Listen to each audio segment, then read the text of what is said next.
In today's video, I am going to teach you how to get free icons in Figma, how to add social media icons in Figma. We'll keep it simple and fast. And by the end, you'll know exactly where to find quality icons and how to drop them straight into your designs. First, head to the Figma community. In Figma, open the Community tab and search for social media icons. You'll see plenty of free pre-made sets from creators. Pick a set that matches your style and check the description so you understand any usage notes. Then open it in Figma.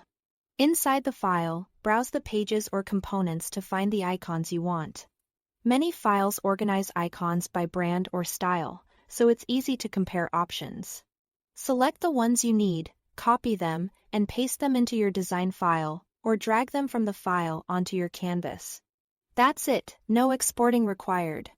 Once the icons are in your file, you can customize them immediately. Change colors from the fill or stroke panels to match your brand and resize by dragging a corner while holding Shift to keep proportions. If the icon is a component instance, you can still override common properties, or detach if you need deeper vector edits. Keep icons crisp by sticking to whole pixel sizes.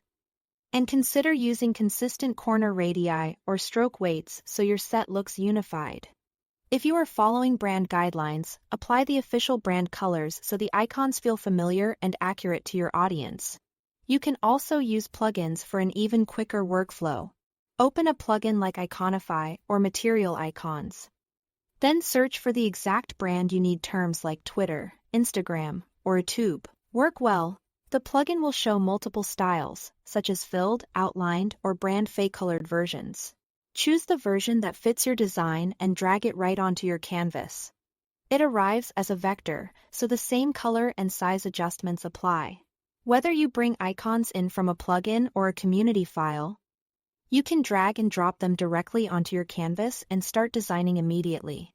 To keep everything tidy, organize your icons into a dedicated frame or library page. Name layers clearly, and consider creating components for the ones you reuse often. That way, if you update a color or size later, your changes stay consistent across your project. As you lay out buttons or footers, align icons visually by matching size, stroke weight, and padding, so they feel consistent across your interface. And that's all to it. Thanks for watching.